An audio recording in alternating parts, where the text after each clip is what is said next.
Namo Buddhaya, Jai Bhim.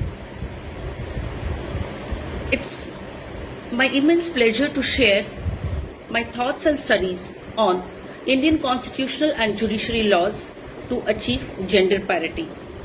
I, Seema Gholab, research scholar from Mumbai University, would like to thank Dr. Sandesh Wagh, Head of Department of History, and I would also like to thank Dr. Santosh Bansod, Secretary, Ambedkarite History.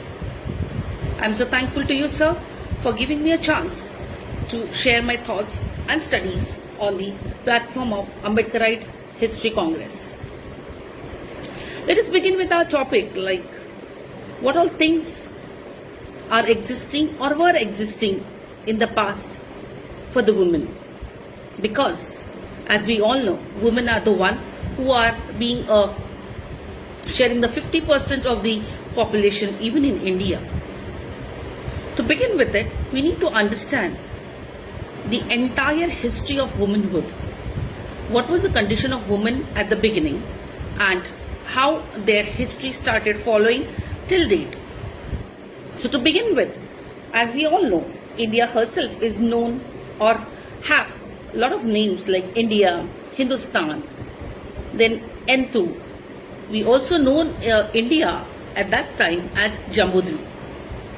After that, we know there are certain history is divided into section and eras.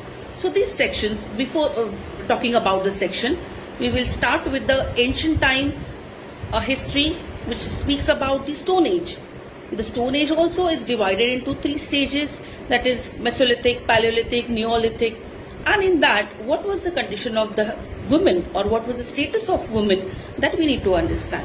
So when we are discussing about the status, actually this history is not much known, because Stone Age, whatever the scripture or whatever the pictures or whatever the carvings which are available, from that we have understood, okay, this can be the history or the history which is parallelly available with the other country. From that we could relate to it and we could say that this is what the history is. There are certain things still the inventions are pending, and then we can definitely talk about it more. But then whatsoever is available so far, from that if we talk about the history of Stone Age, and basically if we talk about the women history, we find that in the Stone Age, which is almost 75,000 years back, we find that women status, there was no special treatment was given to the women, or there was no inferiority or a less treatment was given to women. They were treated as the equal part of a man. They were treated as the human being, and the condition was fine. Whatever they wanted to do, they were allowed to do it. There were no kind of bondage on them. Even if it is a family structure, they used to take care of the kids. They used to go out when it is required. They used to take care of the cattle which are there with them.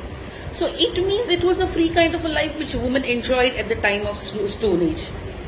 So far the evidences speak about all those things.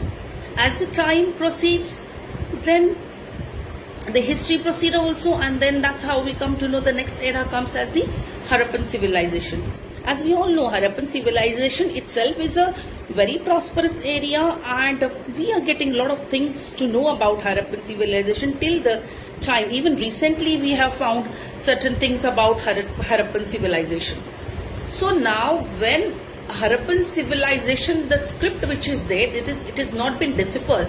So we don't know all the things by now. But yes, whatsoever is available, from that we can come to certain conclusion that how was the status of women in Harappan civilization. So when we talk about the Harappan civilization, we say it was very prosperous and it was known to so many people, and it was a well-developed civilization which was buried underground. Now, what was the women's role in that particular Harappan civilization? Women were given good kind of treatment. If we talk about marriages, so it was the women had all the freedom to speak and to open their or give their opinions, and women also had when they are getting married, they had all the rights to decide with whom they will get married. Women were not forced to get married with a particular person by her parents. It was entirely, it was her decision to get married with whom or to get married with someone.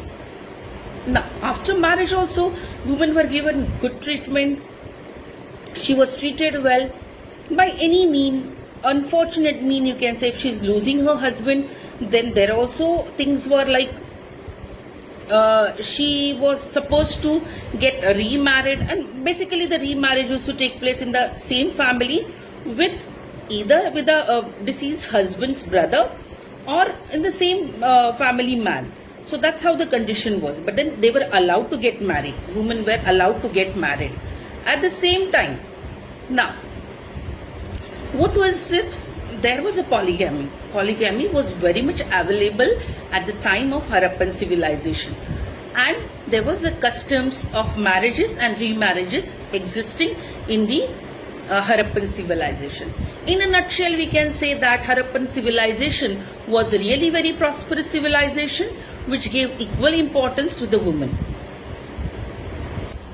Status of women in the Vedic period. Now this is very important to understand what kind of status was given to women.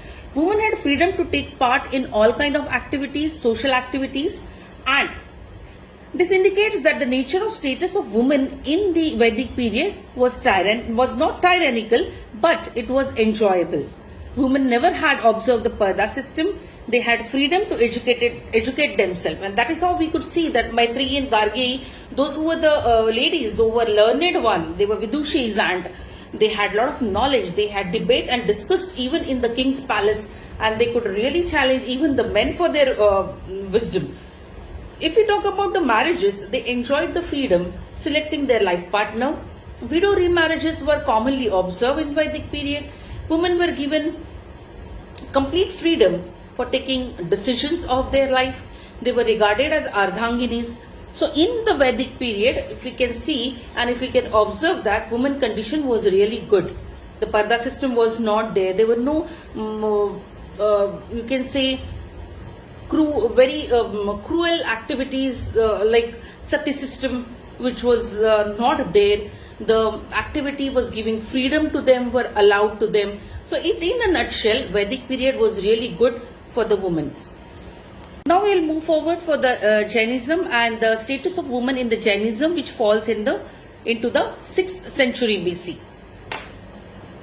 In the book of Dr. Babasaheb Ambedkar and Women Emancipation, Dr. Salaudi has written about the condition of women in Jainism so well, where he speaks that women had equal status like how men's were having the status, and the birth of a girl child was not denied nor welcome. It was similar like a boy's birth.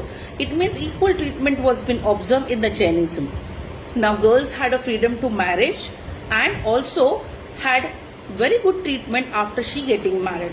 So it means even in her in-laws she was welcome happily and she used to stay happily with her in-laws. She had the opportunity to educate herself and learned women were given enough of importance. Boys and girls were given permission to marry at the age of 16 and 12 respectively. Women had freedom choosing of her line partner at Swayamvaras. Widows were denied going for the remarriages. It means the lady who has lost her husband, now she cannot get remarry with anybody, but then she has to follow the rules and regulations set up for her. And she has to spend her entire life performing the religious activity. In the course of time, two sects of Jainism which came forward that we all know, one is the Digambaras and Shwetambaras, and then these two sects, they had their different ideologies which started following, and that's how the people also started following the Jainism people. Those who were there, whichever sect was fine for them or whichever the philosophy was okay with them or whichever they could follow, they started following. Whereas the Digambara did not give women the right of moksha, it means salvation. However, Shwetambara expressed the view that women or anybody for the matter could achieve salvation. The two women in Shwetambara we can see They are known as the Tirthankara. That is the name is Marmali, and she was a Tirthankara. However, some Jain devotees criticized women because according to them, women were hurdle in the way of brahmacharya. That's a celibacy. Therefore, they advise men to remain away from the women and do not get much involved in women if they have to reach to the salvation or to the moksha. During Buddhism, we find that many women accepted Buddhism as they were denied and exhausted with the oppression. The women, they had very cruel life they had witnessed before Buddhism. So the handling and dealing experienced by them was full of cruelty, violence and impulsiveness. They were treated as slave and a property of a man. Consequently, many women accepted Buddhism when they came to know about the Buddha philosophy. Women gained knowledge about themselves, they understood what kind of life they deserve, and that's how they wanted to be in Sangha, which was allowed by Lord Buddha. Lord Buddha's philosophy says that everybody is equal and they all should follow the equality. When the women wanted to be in the Sangha and Lord Buddha accepted them, he was never biased. A slave woman, unmarried woman, a woman who is a prostitute, all were welcome in the Buddha Sangha. So this was the greatness of Buddha religion, that they accepted and treated everybody equally. During pre-Manu period, if we see, we observe that women were given equal status, because even in the coronation ceremony, women were present, and after the coronation ceremony, the king used to salute the women, those who are present for the coronation ceremony, the women of Shrenis and Glides. This shows that the women had equal status and importance before pre-Manu period or before the Manu period. Further, we'll proceed with the status of women during Manu Smriti. Dr. Babasaheb Ambedkar has given many examples in his book titled or named as The Rise and Fall of Hindu Women. He articulated that the grade of women was very high during the Vedic period, but there was a steep fall in the status of women due to Manu Smriti. The Manu Smriti imposed many restrictions on women.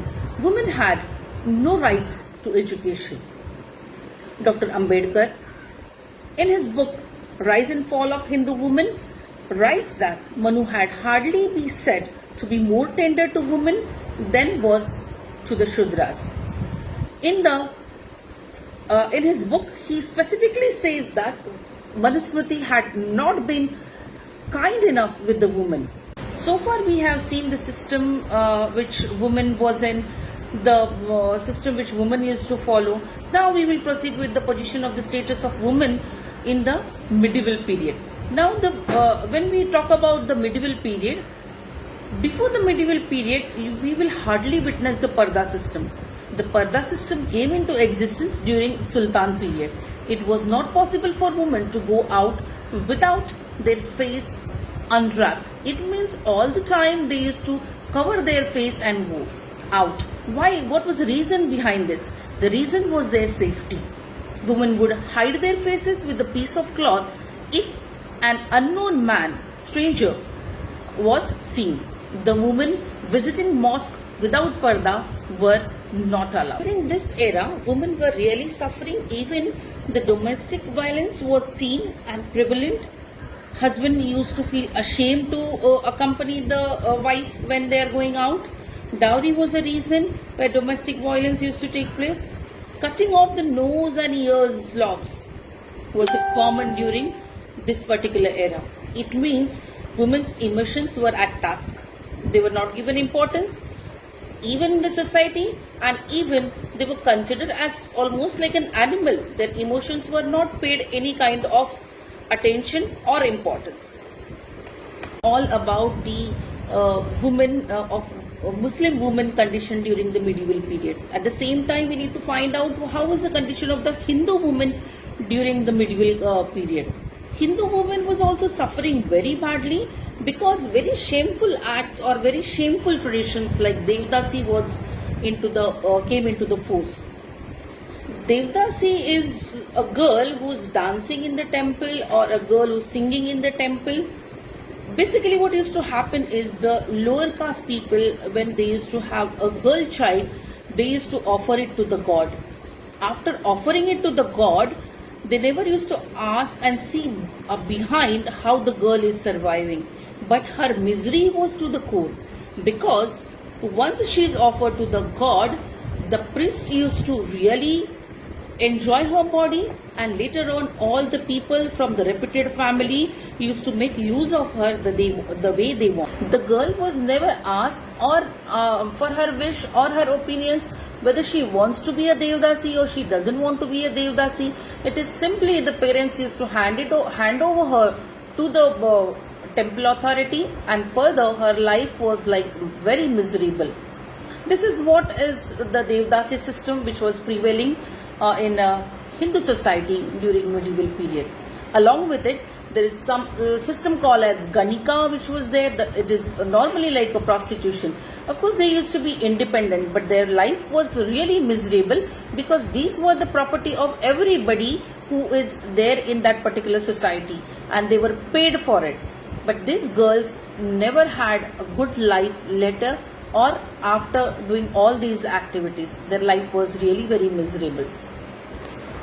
And further, the journey of women comes in the 19th century. The 19th century also, women condition was deteriorated only. In the 19th century, we observed that women were not allowed to take any decision even in the family affairs. There were no independence given to her. There were no kind of freedom given to her. Whenever she used to go out, she used to be guarded by one of the male member of the family. They were left with only suffering and violence. Indian women had no liberty to go out, as I said, and they were not involved in any decision making. They were the neglected part of the family, and so to the Indian society. The Brahminical Hindu tradition has been marked by the curtailing of freedom to the women in the space connected with the dharmic rules. This is not me who's saying, but it has been said by women's life and women's ritual in Hindu tradition, which is written by Prency Pitchman. So she says that under the rituals, women's right were curtailed.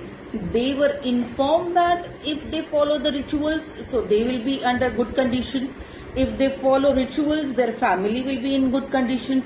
So this book really speaks that how in the rituals, the Brahminical Hindu tradition has tied the woman under all these rituals. This is very, very important.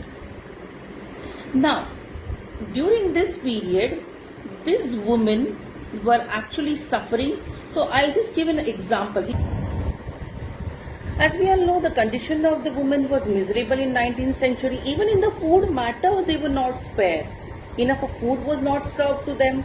First of all, whatever they used to eat, that used to eat from the plate of their husband's leftover. By saying the husband will eat first, then whatever remains in his plate, that will be the food for the lady who is there as his wife. That's the first thing. Second thing, all this time when they used to have food, many a times the food was of low quality. Many a times it used to get stale, fermented, and such food was provided to the woman. And this really used to cause to illness, malnutrition, and such kind of issues to take place. Even children were given importance. All the lady have to feed the children and then eat. Even the in-laws never used to give good food to the lady of the house, that is the daughter-in-law. They always used to make her suffer and give her insufficient food, so which again used to cause illness to her. And when she used to fall sick, no medical aid was given because it was not in the practice. A lady going in front of the stranger or a lady going in front of a man who is an outsider was just not in practice. That is why she was never taken to the doctor. Rather, her clothes there used to one cloth, her clothes which are been used by her. They were taken to the doctor, and looking at the clothes, the doctor used to diagnose what problem the woman can have. I mean, this is quite strange, but yes, this was prevailing in 19th century, and that's how women were suffering. No kind of attention was given to them. Their life was not in the want actually. They were not required by anybody. Such kind of second standard treatment or second level treatment was given to the woman. This condition was really very miserable, and this really felt there is a need of change. Today we see women no longer are depressed or downtrodden. Today the medium of proper and polished education have taken place. People have started realizing about the wonders that women can do. For this, there have been various personalities who had worked, who wanted women's life to improve, and they have equal status. In this, I must tell you, Dr. B.R. Ambedkar had played a vital role. Dr. B.R. Ambedkar was one of the supreme social reformer and a nation builder in India.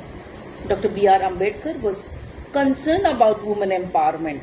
He expressed his view about women empowerment through his writing and speeches many a times. He pointed out that slavery and the substandard status of women and the caste system are closely related. There should be better and equal status should be given to the Indian woman. He introduced Hindu Code Bill and also made constitutional provision in order to gain dignity to the Indian woman. Dr. B.R. Ambedkar was a chief architect of Indian Constitution. He had single-handedly performed the role of researcher, theoretician against all the possible odds, and still came out with the outstanding result of forming the Constitution. Dr. Ambedkar stood strong as a shield for the Indian women and made a place for them in the society, where the woman's existence was meager and almost akin to the animal. Indian women who were under the clutches of rituals and traditions were longing for freedom since ages. This freedom and rights were lawfully granted to them by constitutional articles. Constitutional articles, basically the constitution which was written by Dr. B.R. Ambedkar, he had made the provision for women emancipation. There have been various provisions in the law for securing the lives and rights of women, and we must discuss about the Article 14, which discusses about equality before law. In this law, every individual is considered to be equal in the eyes of the law, that is, irrespective of gender and caste. Article 15, which says that the prohibition of discrimination. Under this law, no human being is subjected to discrimination on the basis of caste, creed, religion and gender. Article 39. This article states that the citizen, men and women, equally have the right to an adequate means of livelihood. It means the one who wants to work, they can definitely work. They have all the rights to earn their livelihood. Article 13D, that which speaks about there is equal pay for equal work for both men and women. So even a task which has been given or a work which is given to a lady and a woman and a gents, so even if the gents is getting some payment, so similar payment should be given to a lady also.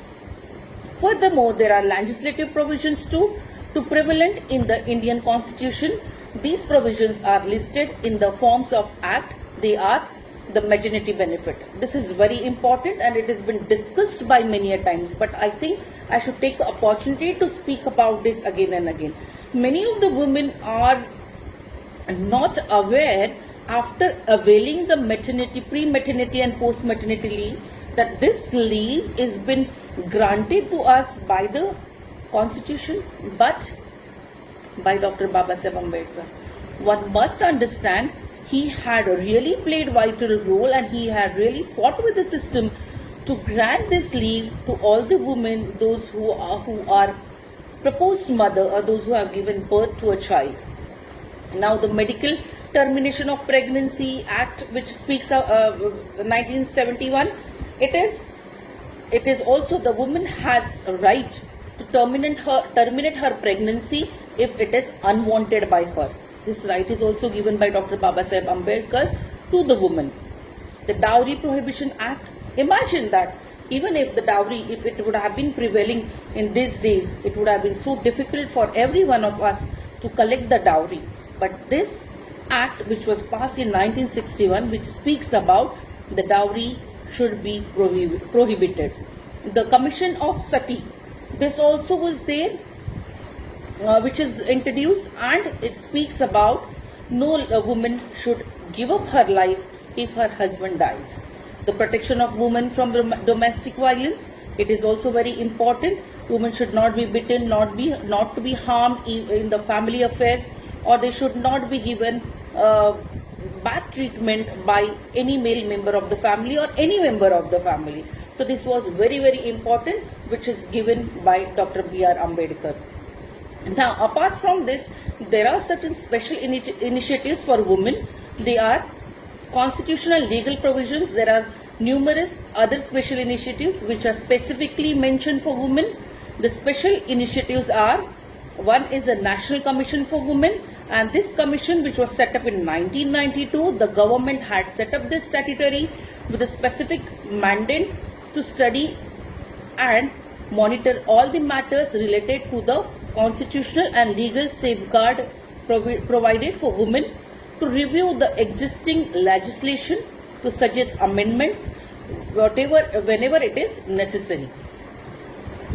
The second is the Reservation for Women in the Self-Government. 72nd and 73rd Constitutional Amendment Act passed in 1992 by Parliament required 1/3 of the total seats in the elected office in the local bodies, whether in the rural areas or in the urban areas. It means there has to be 1/3 of the total seats which are women.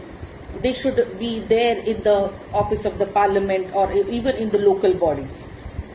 Apart from this, I must say that Dr. Ambedkar, he did not only give the constitutional safeguard to the woman, but socially he has given a status to every woman to come up. Because today if we are earning fat salaries, I believe that's because of Dr. Babasaheb Ambedkar, because he has given us 1/3 of every institution should have women as the workers or women as the employers. So this is very important. It is not easy for a person to work for all the community of women. But Dr. Ambedkar did not only work, but he penned down all the thoughts in such a manner. He organized all his thoughts in such a manner. Today we are benefited with it. Sometimes I feel really bad when there are ladies, those who are working, and they really miss or they really don't want to recognize the efforts laid by Dr. Babasaheb Ambedkar only because he belongs to a lower caste.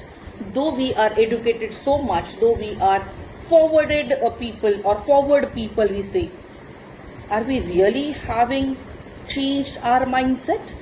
The answer is no. People don't want to accept Dr. B.R. Ambedkar as a person who is an emancipator of women, the one who has given improved life to the woman. It's sad, but the reality. With this, I would like to conclude my speech, and I would also like to extend my heartfelt thanks to Dr. Sandesh Wagh and Dr. Santosh Bansod for giving me an opportunity to speak at the platform of Indian Ambedkarite History Congress. And I am very thankful to all the viewers, those who have heard my speech and heard my thought patiently. Thank you so much. Have a wonderful time ahead.